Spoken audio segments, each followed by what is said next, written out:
మోదీ మౌనంగా ఉంటే ఈ ప్రపంచానికి ఎంత ప్రమాదము అనేది ఈ topic.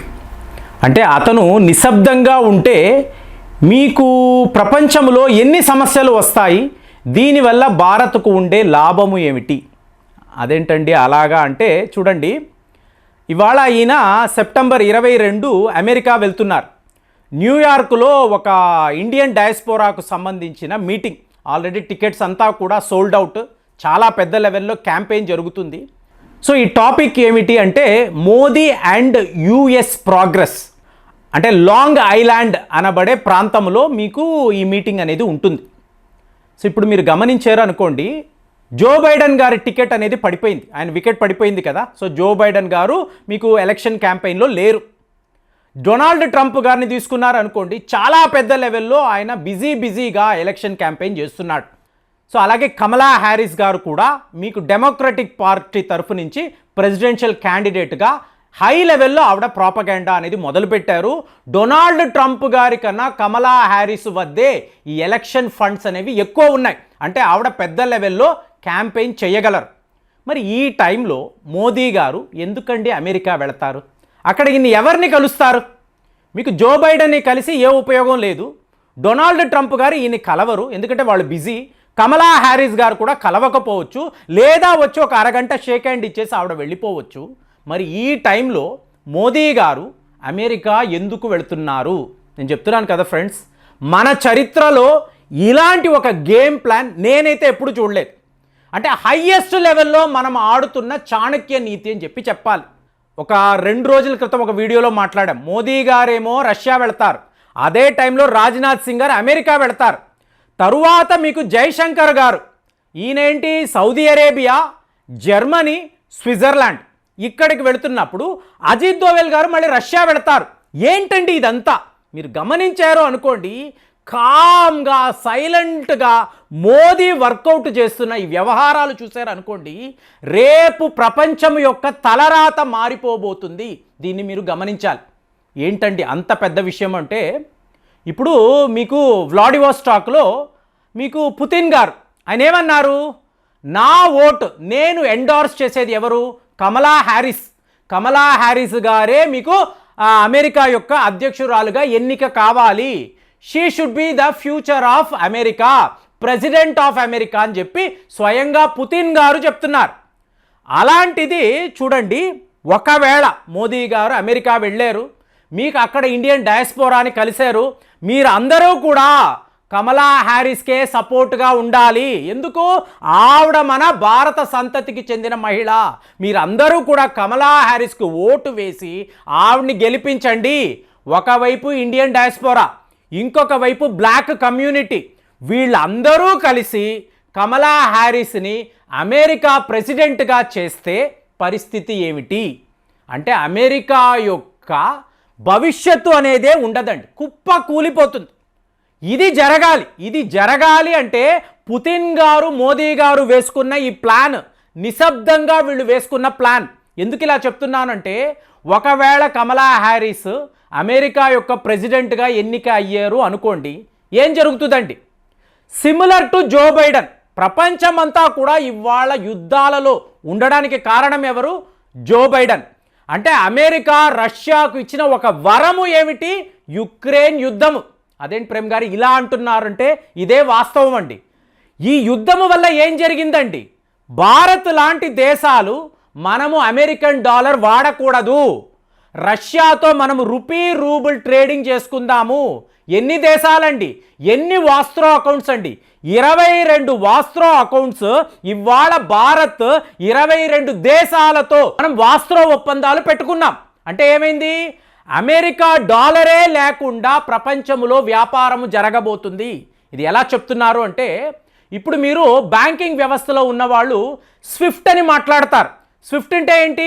Society for worldwide interbank financial communications. ఇది స్విఫ్ట్ అంటారు. స్విఫ్ట్ లేకుండా మీరు ఎక్కడా కూడా విదేశాలతో వ్యాపారం చెయ్యలేరంటే, మరి అంత పవర్ఫుల్ ఒక సిస్టమ్, దీనిని ఇవాళ మనం ఎందుకు పక్కన పెడుతున్నాము? స్విఫ్ట్ అంటే మీకు నాకు ఉపయోగం అని చెప్పి మనం అనుకుంటాం ఫ్రెండ్స్, అలా కాదండి. ఇది వెస్టర్న్ కంట్రీస్ చేసిన ఒక కుట్ర. అంటే మీరు యుఏఈ వద్ద ఖర్జూరము కొంటారు, ఒక ధరకి కొంటారు. అలాగే సౌదీ అరేబియా దగ్గర మీరు ఆయిల్స్ కొంటారు, రష్యా వద్ద కూడా కొంటున్నాం కదా. కొన్నప్పుడు స్విఫ్ట్ సిస్టమ్ మీరు వాడలేదండి, స్విఫ్టే లేదు మీ బ్యాంకింగ్ వ్యవస్థలో, స్విఫ్ట్ అనేది లేదు.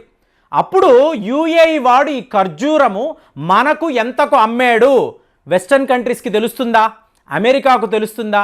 తెలియదు.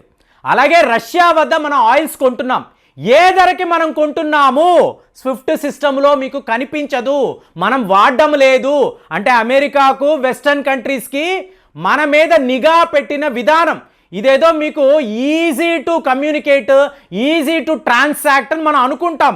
కాదండి, మన మీద నిఘా పెట్టడానికి వీళ్ళు ఎంత వ్యాపారం చేస్తున్నారు, ఎవరెవరితో వీరు ఎలాంటి ఒప్పందాలు పెట్టుకుంటున్నారు, ఎంత డబ్బు భారత్లోకి వస్తుంది, భారత్ నుంచి ఎంత డబ్బు వెళుతుంది, ఇదంతా గమనించడానికి అమెరికా వాడు పెట్టిన ఒక సిస్టమే స్విఫ్ట్ సిస్టమ్. ఇప్పుడు ఇది కుప్పకూలిపోయింది. రష్యా వాళ్ళు ఎలాంటి వ్యాపారం చేస్తున్నారో వాడికి తెలియదు, భారత్ రష్యాతో ఎంత ట్రాన్సాక్షన్స్ చేస్తున్నారో ఎవరికి తెలియదు. దాంతో జస్ట్ ఇమాజిన్ అండి, అమెరికాలో ఒక రైతు నేను ఇవాళ ఖర్జూరము పండించాలి అంటే ఏ ధరకు ఏ దేశానికి ఎంతకి అమ్మాలి వాడికి తెలియదు. ఎంటైర్ వెస్టర్న్ కంట్రీస్ ఏ ధరకు మనం ఏ వస్తువు అమ్మాలో వాళ్ళకి తెలియదు. ఎందుకు? చైనా, ఇండియా, రష్యా అతి ముఖ్యమైన 3 దేశాలు, వీళ్ళు ఎవరూ కూడా స్విఫ్ట్ సిస్టమ్స్ వాడకపోతే టోటల్ వెస్టర్న్ కంట్రీస్ కూలిపోతాయి. కాబట్టే కమలా హ్యారిస్ ఖచ్చితంగా అమెరికాకు అధ్యక్షురాలుగా రావాలి. ఈవిడ వచ్చారు అనుకోండి, డీడాలరైజేషన్ అనబడే ప్రక్రియ 100% సక్సెస్ఫుల్గా జరుగుతుంది. దీనివల్ల అమెరికా అనబడే దేశం కూలిపోతుంది. వాళ్ళ డాలర్ అనే దాన్ని ఎవరూ పట్టించుకోరు. ఇది పుతిన్ యొక్క సిస్టము. మోదీ గారు, పుతిన్ గారు, ఇక చైనా కూడా కలిసి ఇలాంటి ఒక వ్యవహారం మీద చాలా పెద్ద లెవెల్లో వీళ్ళు ప్రణాళిక పన్నుతున్నారు అని చెప్పి ఇవాళ వార్తలు. సెప్టెంబర్ నెల ఈయన అమెరికా వెళ్తున్నారు, అక్కడ అమెరికా ప్రెసిడెంట్ని కలవచ్చు, డొనాల్డ్ ట్రంప్ గారిని కలవరు, కమలా హ్యారిస్ గారిని కలవకపోవచ్చు. కానీ మీకు దీని వెనుక ఉండే వ్యూహము, చాణక్య నీతిని గమనించారనుకోండి, నెక్స్ట్ మంత్ మీకు బ్రిక్స్ సబ్మిట్, ఇక్కడ బ్రిక్స్ కరెన్సీ గురించి వాడి వేడిగా మీకు చర్చలు జరుగుతాయండి. ఎందుకు? స్విఫ్ట్ అనేది లేకుండా ఉండడానికి. ఇక నెక్స్ట్ లెవెల్ చూసారనుకోండి, నవంబర్ నెల 18, 19 బ్రెజిల్లో G20 మీటింగ్ అండి. మళ్ళీ మీకు మోదీ గారు, జీ జిన్పింగ్ వీళ్ళందరూ కలుస్తారు. వరసగా చూసారనుకోండి, సెప్టెంబర్, అక్టోబర్, నవంబర్, ఇదే నేను గత 2 వారాల నుంచి మాట్లాడుతున్నాను. ఒక భారీ ప్రణాళిక భారత్ వైపు నుంచి ఉంది. దీనిని మీరు గమనిస్తున్నారా? చూడండి, జయశంకర్ గారు మొన్న జర్మనీలో ఉన్నారు. అంటే ఏంటి? సౌదీ అరేబియా వెళ్ళి జర్మనీకి వచ్చారు. అక్కడ ఆయన జర్మనీ యొక్క ఫారిన్ మినిస్టర్ ముందు, అనలీనా బార్బాక్ అంటారు, ఈవిడ ముందు మాట్లాడుతున్నారు. ఏమండి, రష్యానే లేకుండా ఈ నెగోసియేషన్స్ ఎలా జరుగుతాయి? యుక్రెయిన్లో యుద్ధము ఆగాలంటే మీరు రష్యాను పిలవాలి కదా. రష్యా లేకుండా మీరు ఎలా నిర్ణయాలు తీసుకుంటారంటే ఆవిడ అలా బిత్తరపై చూస్తున్నారు. రష్యా పేరు, పుతిన్ పేరు తీయాలంటే వీళ్ళందరికీ భయం అండి. ఇక్కడ జయశంకర్ గారు ఓపెన్గా చెప్తున్నారు, రష్యాను పిలవండి, వాళ్ళ ఫారిన్ మినిస్టర్ని పిలవండి, నేను మాట్లాడతాను, ఈ సమస్యకు పరిష్కారం వెతుకుతాను. ఒక నెగోసియేషన్ జరగాలి అంటే ఇరు వర్గాలు అక్కడ ఉండాలి కదా. ఈ జ్ఞానము మీకు లేదా అంటే ఆవిడ అలా బిత్తరపై చూస్తున్నారు. కాబట్టి ఒకవైపు జయశంకర్ గారు, ఈయన అమెరికాలో ఉంటారు, మోదీ గారు కూడా అమెరికాలో ఉంటారు. ఒక పకడ్బందీ ఆ కోఆపరేషన్ చూడండి, ఆ ప్లానింగ్ చూడండి. వీళ్ళు అమెరికాలో ఉండి యునైటెడ్ నేషన్స్ జనరల్ అసెంబ్లీలో పాల్గొంటారు, ఇంకొక వైపు ఇండియన్ డయాస్పోరాని కలుస్తారు. కమలా హ్యారిస్కే మన ఓటు అనబడే క్యాంపెయిన్ని వీళ్ళు సైలెంట్గా చేస్తారు. మోడీ యొక్క ఈ సైలెన్స్, ఈ నిశ్శబ్దము ప్రపంచం యొక్క తీరు తెన్నులనే మార్చబోతుందని చెప్పి ఇవాళ అందరూ మాట్లాడుతున్నారంటే ఎంత పెద్ద వ్యవహారము మన ముందు ఉందో చూడండి. కాబట్టి దీనికి సంబంధించి అసలు మీ ఒపీనియన్ తెలియజేయండి. మళ్ళీ వచ్చే వీడియోలో కలుద్దాం. జై హింద్.